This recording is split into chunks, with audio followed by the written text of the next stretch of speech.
Hello, welcome to Moon Circle. I love the comments going already. I'm a little late to my own circle here. So nice to see some of you and talking about the amazing full moon. Yes, a couple nights ago.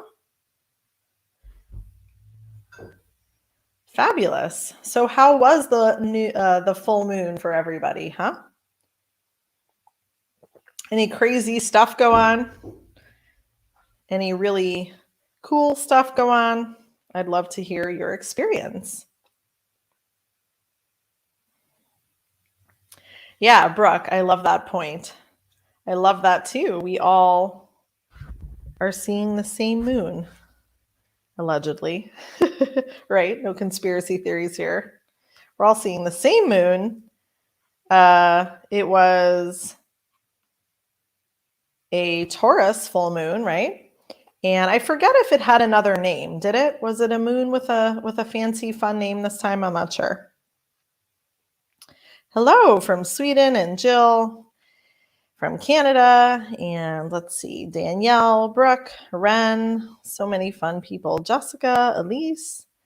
Amazing. So if you're new here, or even if you're not, I'd love if you would comment, just say where you're from and whatever's on your mind today. The full moon still seems to be on people's minds. Yeah, the animals, right? Beaver moon. Okay. I was wondering what it was called. I think it was a pretty energizing full moon for children, it seemed like. We were reflecting on the fact that it felt like our kids were just so excited all weekend, which was a little hard to take. By the end of the weekend, it was just like heightened energy and lots of things going on. So, oh, from South Africa, living in Utah. Joe, hello. Yeah, I didn't glimpse the eclipse, so pretty cool for anybody that did. That's right, we had the full moon and the eclipse, which is very amazing. And today we have the sun in Scorpio, or no, Sagittarius. Sorry, I got my S's mixed up. Sagittarius, which is also exciting, I think. I feel aligned with that sign in many ways. I'm a Sagittarius moon and Sagittarius rising. So I have an affinity for this sign and the fire. And so we've moved through Scorpio season pretty quickly. I feel like it was just yesterday we were all here together reflecting on what that might mean for all of us. And now we're through it. So that's the way time goes. Thank you, Megan. Thank you. I'm curious what you thought. Yeah, high energy. That's a very good way of putting it. Yeah, I don't doubt that that was kind of the collective as well. I feel like I'm a little positively disconnected from what's happening in the world right now. I haven't really made that check-in in some time. I'm sure there are things happening. I'm not really aware of what they are, but the energy is the energy. Oh, sweet. Happy birthday. We've had lots of birthdays, it feels like, over this last month, and many more to come.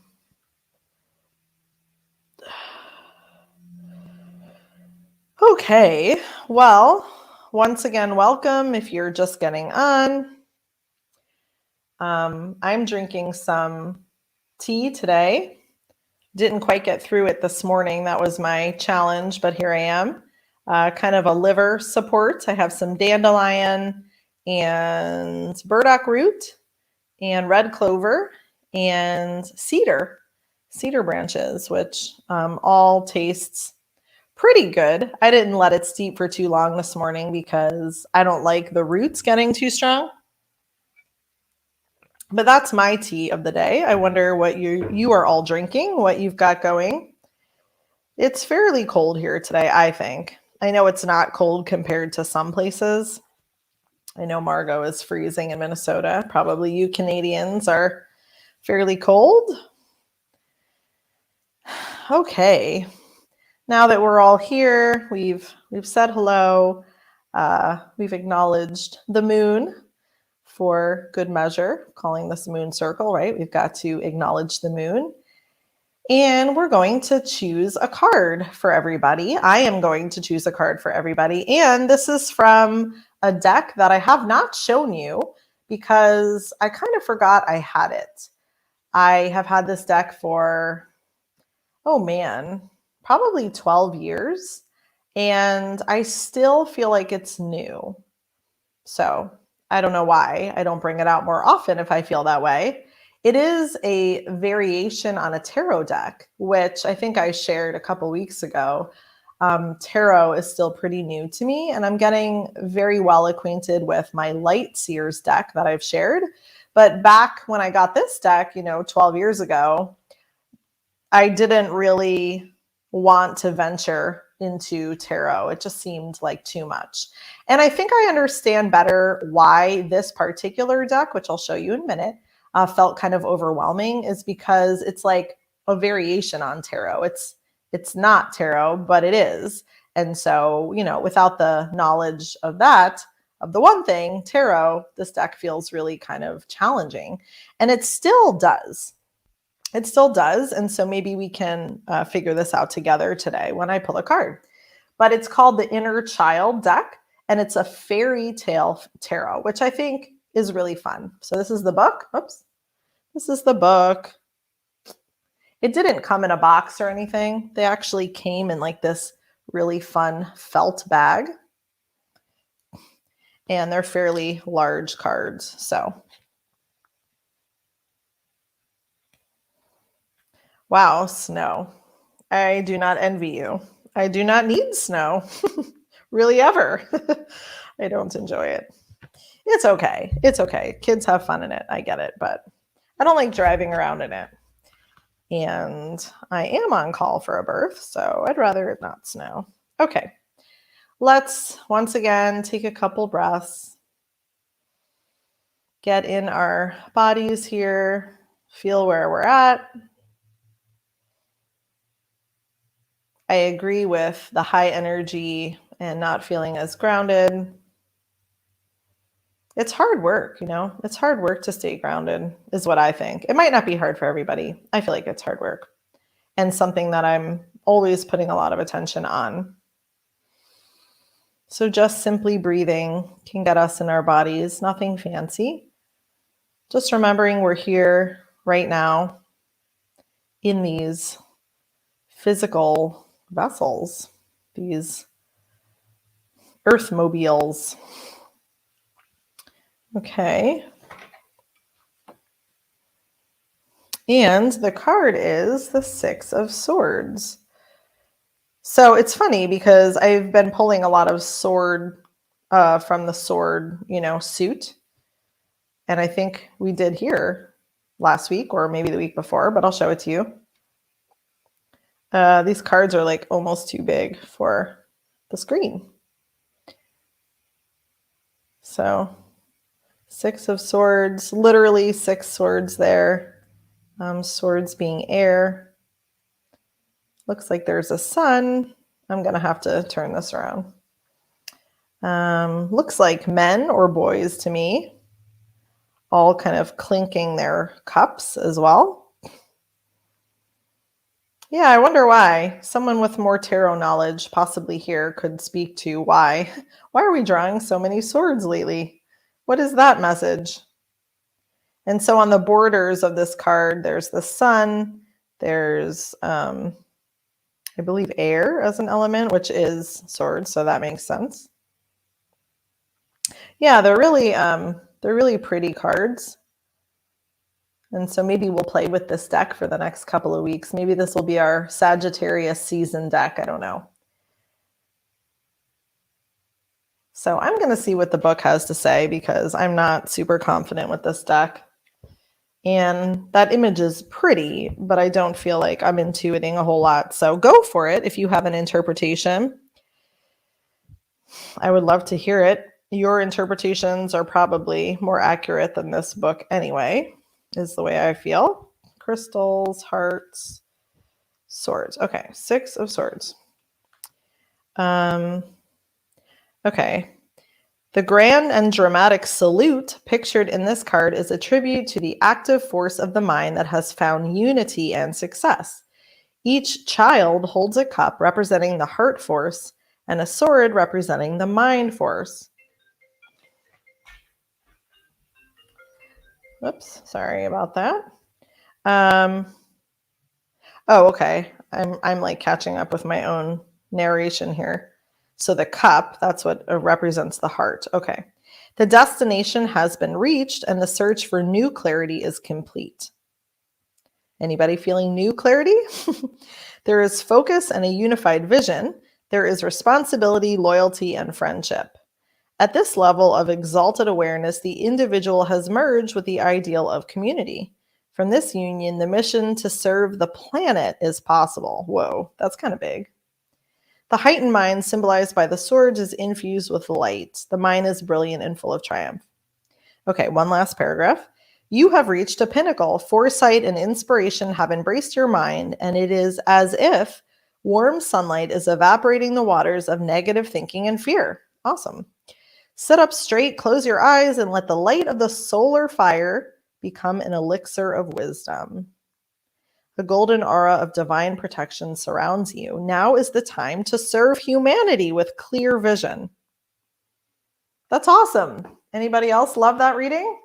Is that not so perfect for all of us? It is the time to serve humanity with a clear vision. I love it. Yeah, Sacha, putting our minds together to create,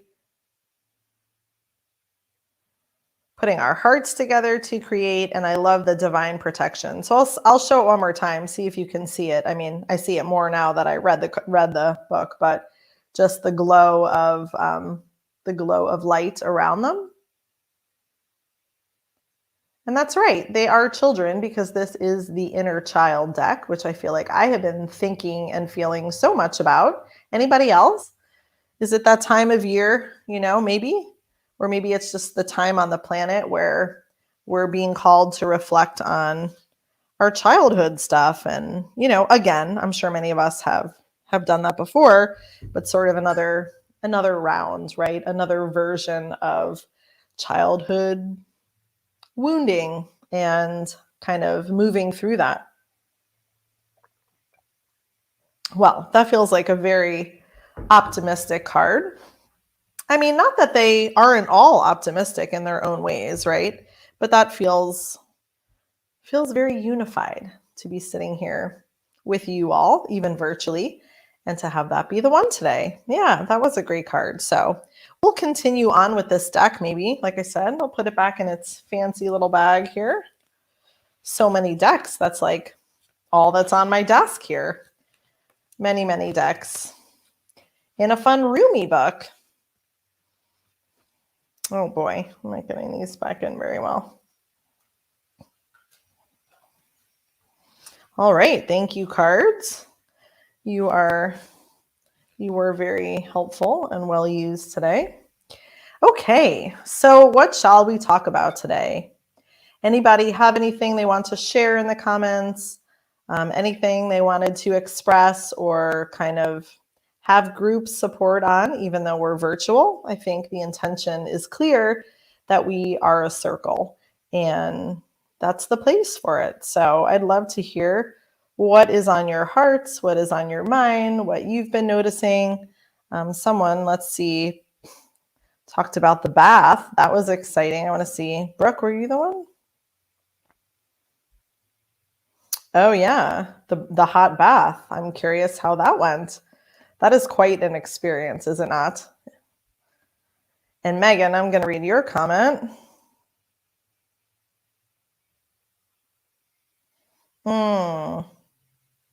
Yeah, Megan, I feel like we're often just on the same page, on the same wavelength, so I'm not surprised. I'm curious how she demanded that you show up in your authentic self. Was she just being your mirror, perhaps, holding it up to yourself and seeing you? Yeah, polite conversation.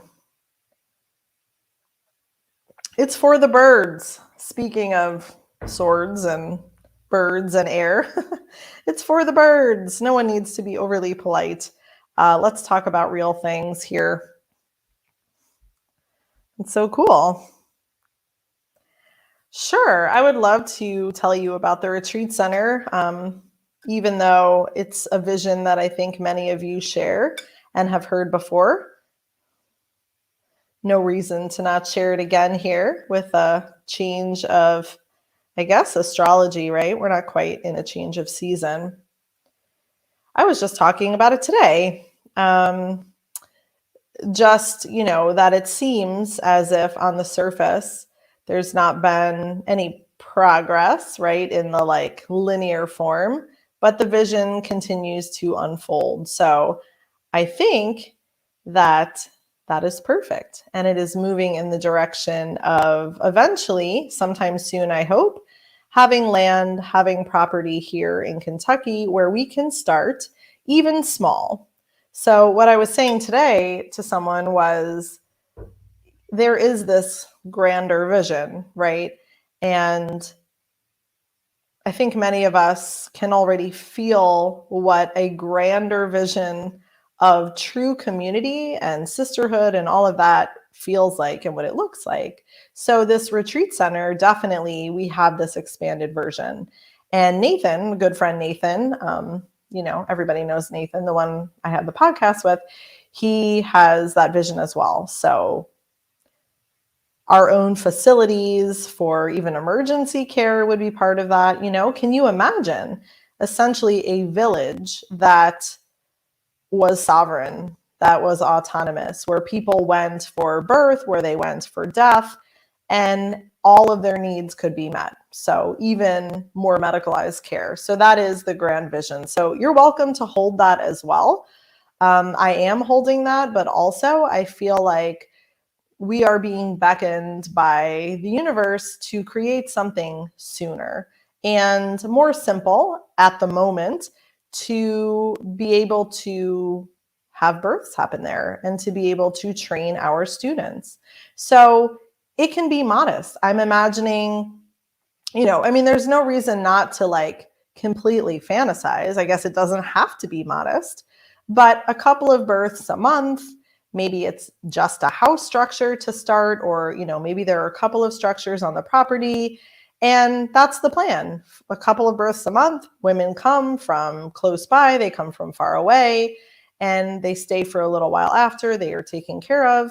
And the students are also there to participate, to serve, to help, and to learn. That is the really simple vision. So I don't think that's something that we need to keep putting off. I don't think that's unrealistic in any way. Even financially, a property like this is way more accessible. It's really just, a normal kind of family property for a lot of people, right? To have a house on it or a structure or whatever.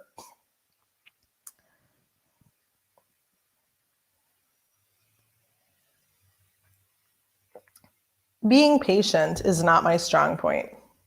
However, I have definitely learned over the years, as I'm sure many of you have, that timing really is everything. So it can look like things aren't happening, but really, I imagine all the wheels are in motion, kind of up there in the ethers, or all the pieces that are slowly aligning themselves to make this so amazing. So, practically speaking, Margot will be here this winter. I think many of you are on our newsletter list. I hope you are. And so, if you read the newsletter yesterday, you know that we'll be hosting our first Women's Circle retreat here in February. So, this is not a birth event. This is very much in this vein that we're doing right here, but for an entire weekend. And Margot and I both hosting. So, there'll be all kinds of, I think, really fun events, fun ways to connect with ourselves, with nature. And that is a really important time for this venture, but also the retreat center, as weird as that may sound, because I think just getting Margot here, she's never been here before, having her, experience this area will be even more motivating, and something could sort of be dreamt up in those couple weeks while she's here. It's totally possible. And, when we're together, that's what happens. Like 6 or 7 years ago, she came to visit and we created the midwifery school, kind of in a weekend or over the period of a week. So when we're together, magic definitely happens. We're both more motivated, and it's like our heads come together, our hearts come together. So I'm really looking forward to her coming late January into February. And I think that will be a really important time. Yeah, the women's retreat, if you didn't see the announcement, is indiebirth.org/retreat. Super simple address. So it's February 5th and 6th here in Kentucky in this very office, using the whole thing. And then probably our property, my home, our property there for a fire and some of the outdoor events. So it's going to be really super fun. And you're all my favorite people here. So I really, really, really hope I get to meet more of you in person for that weekend. And really, really super sad, Jill, that you cannot leave your country.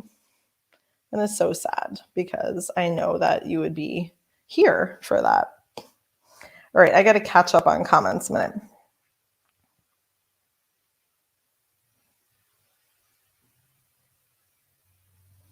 Yeah, I do have that book. I think it's sitting right over here. And I've read little bits and pieces, but I know people like it.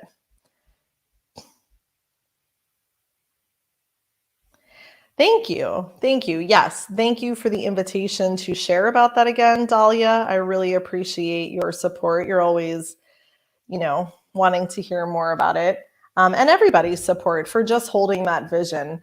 And if I got more specific, which I think is helpful, I think it's safe to say it's not going to be any old birth center. I don't think we really resonate with birth center as it's currently being utilized in the world. Although it will be a place where people birth. But I'm imagining that it will be people that are really resonant with what we believe in. So autonomy, sovereignty. These are people that probably are wanting to birth outside of the system in all kinds of ways. And so that feels really important. And then, not lastly, but last for right now on my mind, is just that they might be women that have more unique situations. So that could be anything from, there are no midwives that they feel could support them in their area for whatever reason. Maybe it's twins, maybe it's breech, maybe it is something kind of outside of the box. And we'll see. The world also needs a breech training center. And I'm not the one to, teach that. I need to learn that as well. So I would be personally and professionally thrilled if we wound up with a breech training center. But I think that has also been on the minds and hearts of so many people, not just us. I know, many people have spoken of this. And there are some hospitals, I believe, in Europe where people can go for breech training. But nowadays, right, it's like, who's going anywhere for that? And I think we need one in this country. We have so many experts out there that are out teaching. Dr. Stu Fishbein will be here in April, I believe, to teach a breech workshop here in this office to whoever wants to come from all over. And it's like, he doesn't know how much that's needed, and there's other people doing breech workshops as well, and that's great. Everybody has a slightly different perspective, and we can benefit from them all. So how amazing would it be if we had a place where we really were able to contribute to breech birth being accessible again on a massive scale, right? And so again, we're not the only ones thinking of that. There are many people making those efforts, but we would love to have the place.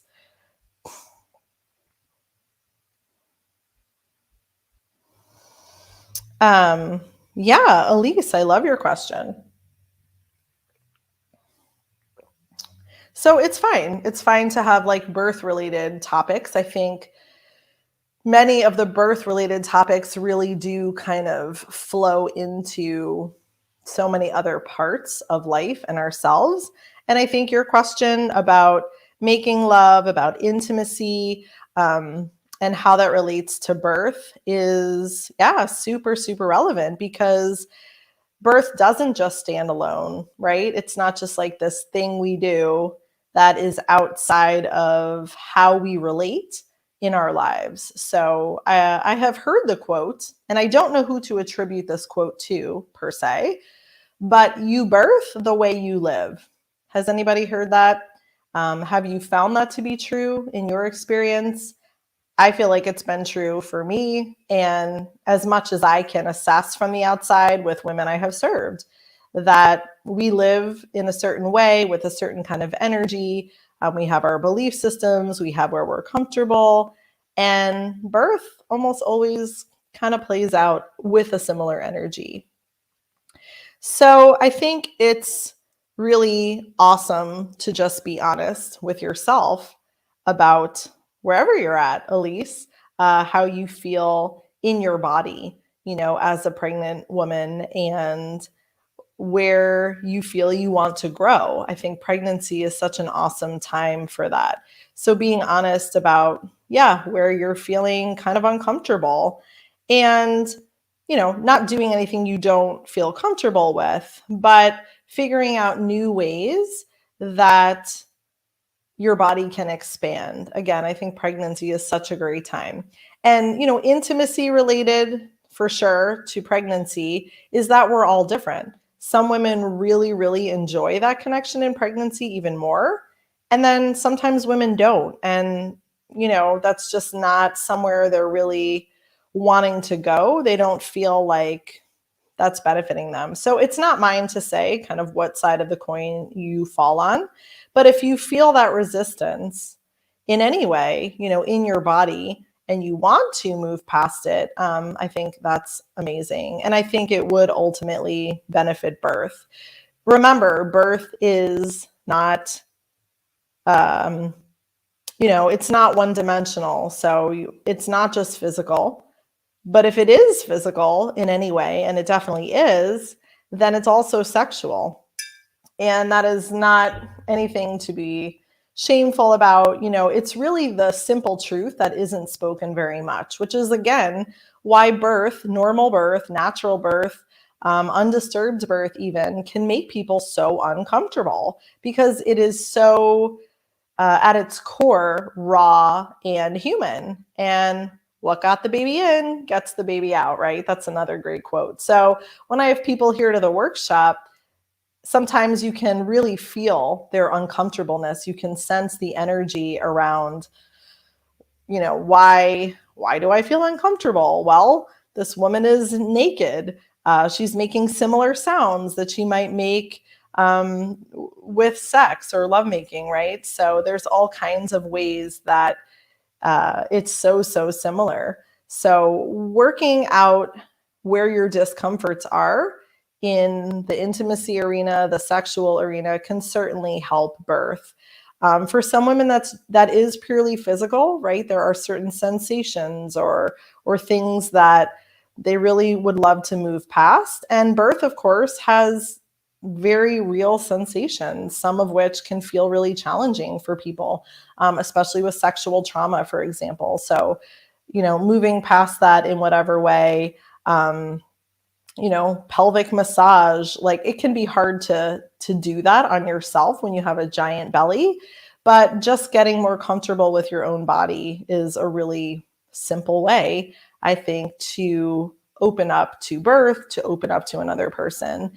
And then, of course, there's not just the physical, but there's the emotional and spiritual parts of connecting and intimacy that we can be hesitant to do. And I think just hormonally speaking, there's so many benefits. So one thing I do like to talk about with pregnant women, at least, and really any of us could do this, pregnant or not, is where do we get our daily dose of oxytocin, right? So oxytocin is the hormone of love. It's what is sort of responsible in concert with other hormones for facilitating contractions, for, our pain relief. It's very integral in the birth process. And then it's also integral in orgasm, breastfeeding. So there's no reason we can't practice that all the time. And it doesn't have to be one of these like sort of more extreme examples.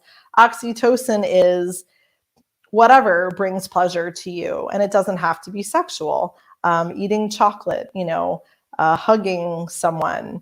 I noticed it just this weekend for whatever reason, with little kids, like just being in like their pleasurable company and like how cute and adorable and funny they are. And just kind of that rush you get of like, oh, I want to eat you, right? I say that to Rumi all the time. I want to eat you up. Like you're just so adorable. So anyway, back to the subject, Elise, maybe making a list or just thinking a little bit, feeling into those things that give you pleasure. And, they don't have to be sexual. Pleasure is pleasure. And intimacy can be part of that, but also just creating your own pleasure in life. And I think that's a great idea for all of us, really. There's no reason why we shouldn't be having more fun, experiencing more joy and pleasure in our everyday lives. And actually, this past full moon, was it not about pleasure in part? At least that's what I understood it to be. And, taking advantage of those signs from the universe too.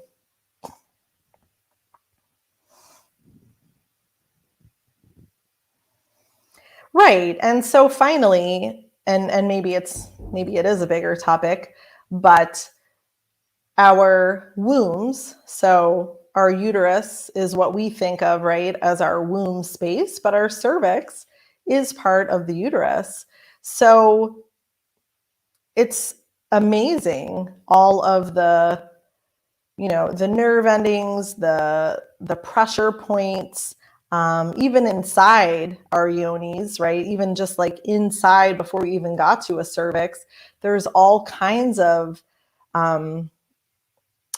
again, places and points and all of that where we are going to feel things just physically, because our bodies, our souls, our emotions, our everything, I believe, is held in that space. And that's not a bad thing.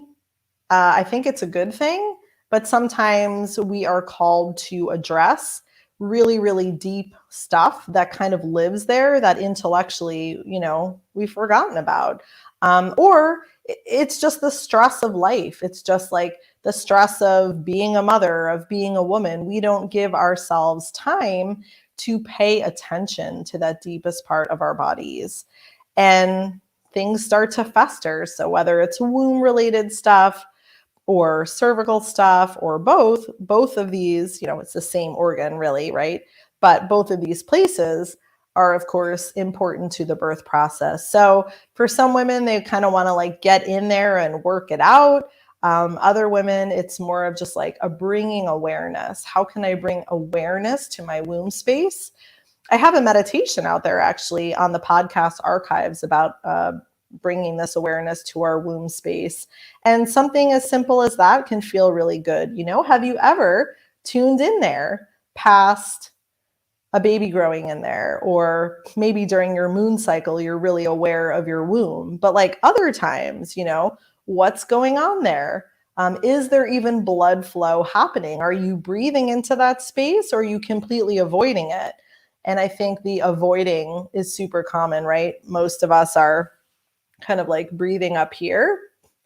So are we breathing all the way down into our womb space, into our pelvic floor? Do we have blood flow going on there? Because if there's no blood flow, there's a disconnect, and we can interpret that as a physical disconnect, an emotional, spiritual disconnect.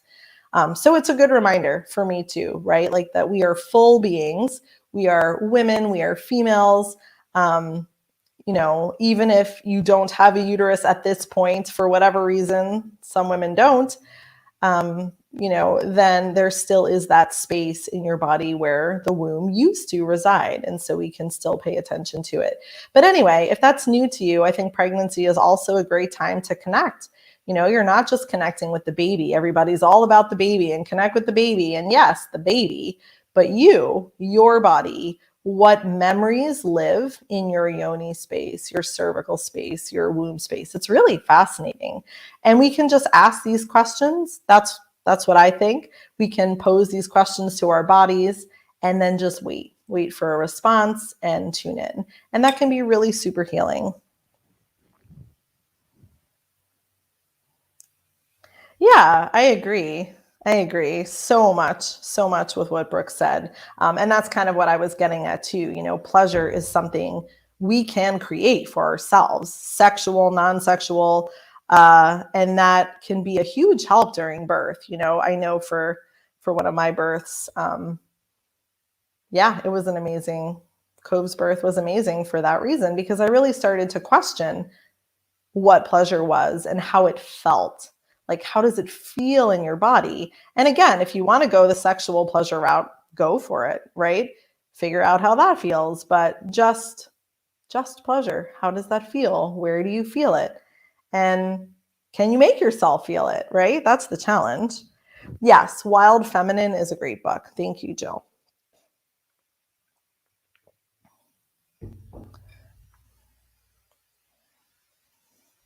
Yeah, I'm excited for you too, Elise. I wonder when you're due to have a baby.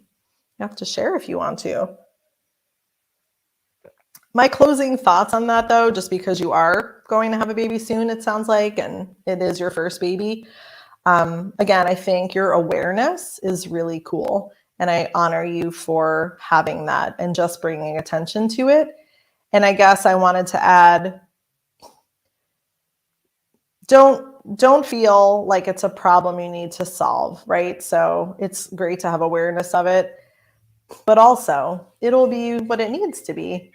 Oh my goodness. Sweet. I have a January 1st baby. He'll be 13. Yeah. So anyway, um, your birth may be the way that you learn more about that. Your birth may be the way that you find whatever healing or not answer, but like more information.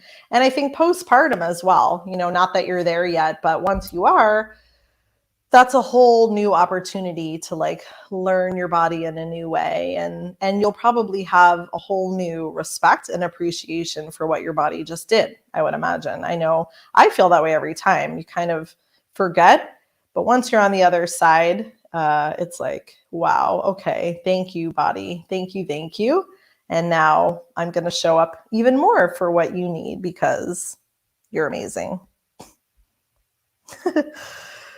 Oh man, snoring in pregnancy. I was just thinking of that last night, Sam. That's weird. I don't have any great things to say. I'm sorry. My last pregnancy, that was like a huge issue. And I think it was just, well, it probably wasn't just this, but just the massive amount of weight I had gained made snoring a real thing that made it impossible to sleep, really. It was really difficult by the end. So I'm sorry. I don't have any great advice, except I would like sleep propped up. And one side, like sleeping on my left, I think was better than my right. Some people do like those snoring strips, to kind of like keep your nose open. But for me, it kind of felt like it was a whole body thing. So um, I'm not sure about that. Changing body image in pregnancy. Yeah, maybe say more about that if you would. What's coming up for you around that? I would love to hear it. And anybody else that has thoughts around that. Although while you're typing, I think body image is always a thing, right? I was just looking at Amanda Grivet's Instagram. So she's a really awesome painter and artist in Canada. And the big painting I have in my other room of me and True, she did. It's like, I mean, some of you have seen it in real life. It's like gigantic. Like it's gigantic. So I'm super honored to have a piece by her. But I was looking at her Instagram and it looks like she's not doing as much birth art and she's more into just women and sensuality and, how women hold themselves when they don't have clothes on. And, so she's painting, I think, a series of women in the next year, of real people, people like you, people like me who want to participate and just love their bodies. So I thought that was really cool. And actually, I was going to read more about that project that she has going on because I really like her and I really respect her.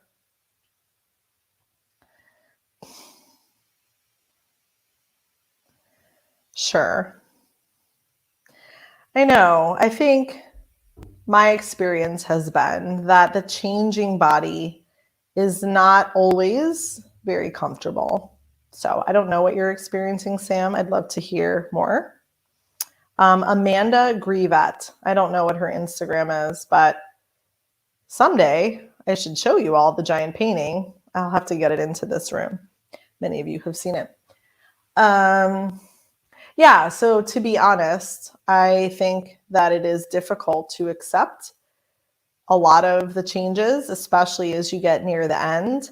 And you can't, well, I'll speak for myself, you can't quite appreciate what your body is doing. Like, it's like things don't compute, right? Because you're getting larger and you're gaining weight, and many parts of your body I found they just don't look like you remember. So there's all this like strangeness and maybe almost a disconnect. But yet when I've looked back at photos, it's so weird. I always think, wow, like I was so beautiful. That is so beautiful. Look how healthy I looked, like that's life. So what is it? What is it about pregnancy that maybe makes us like disconnect from the beauty? Like what part of us is seeing ourselves? So I don't know if I was going to do it again, or, if I could go back in time, maybe I would ask myself those questions. Like, what part of you is seeing this and making these judgments or these assessments? I think the real truth though, too, if I can also remember, is it just gets uncomfortable. So I think that's just the way it should be. Like, as you said, Sam, you're starting to open, physically and emotionally, and you near the end of the timeline. I always say to people, you're not ready to have a baby before you're ready to have it. Like, that's not the way it should be. So as you approach the end and you really are feeling like, oh my gosh, I'm so heavy, I'm so big, it's hard to move around. I want my body back, I'm ready for this person to be on the outside. That's perfect. That's the way it should be. So yeah, maybe just encouragement to embrace the differences every day and acknowledge them and acknowledge the way you're feeling.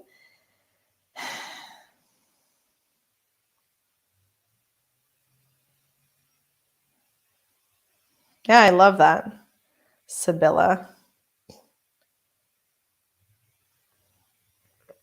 Right. So that's the challenge, perhaps. I mean, you don't want to take on an artificial challenge, like if it doesn't feel right to you, but what if that is the challenge for all of us, pregnant or not, to love our bodies more and to find ways that they are really so amazing? And, again, it's so easy in pregnancy to, I think, not appreciate it as much, but maybe there's a way around that. And maybe there's something you could do every day, even just kind of naming, like today, I am feeling really good about this part, or I'm feeling this way in my body. I think it's such a cool chance to become more embodied. So I don't know that that's what you're saying, Sam, but I think for a lot of pregnant women, it's just because we spend so much time out of our bodies, and pregnancy really forces a lot of us to like come back in and to be physical and to just be in it and to not have a way out of it, at least until the baby comes. But then there's the whole other side of that, right? Once the baby's out, and you're in your body, the baby's out, but our bodies aren't quite as we remember usually. And that takes patience and love and nurturing, I think. Yeah, that's a great suggestion, Jill. Yoga, gentle movement, just being out on the earth, and connecting and feeling the wisdom of your body that is growing this person and feeding this person as we speak. It's like so fantastic. It really is. So, again, it's easy to romanticize when you're not in it. I totally get it. But I think you're also good at appreciation, Sam.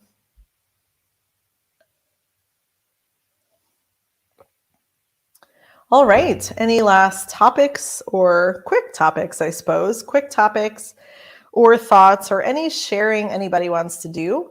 I did mention last time that it would be really fun if this started to feel more like a circle, and it definitely does. And by that, I mean, even though we're not all together for real and all of that, it's nice to read your comments. It's nice for all of us to read each other's comments and just support. So if there's something you're wanting to share or even put out there for this next week, we can all be thinking of you.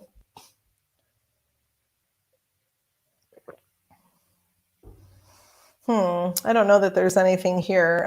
It is Thanksgiving in the US this week, which I conveniently sort of forgot, but that's fine. We don't have any big plans and really just are kind of laying low for right now, enjoying that. And, I'm sure we'll enjoy good food and each other, but nothing past that.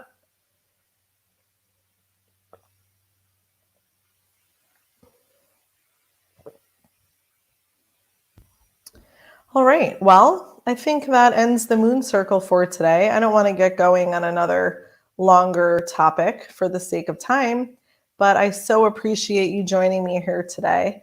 I love your questions and your comments and your sharing, and I'd love to see you back next week. All right, everybody, have a great week, and I'll see you here then. Bye.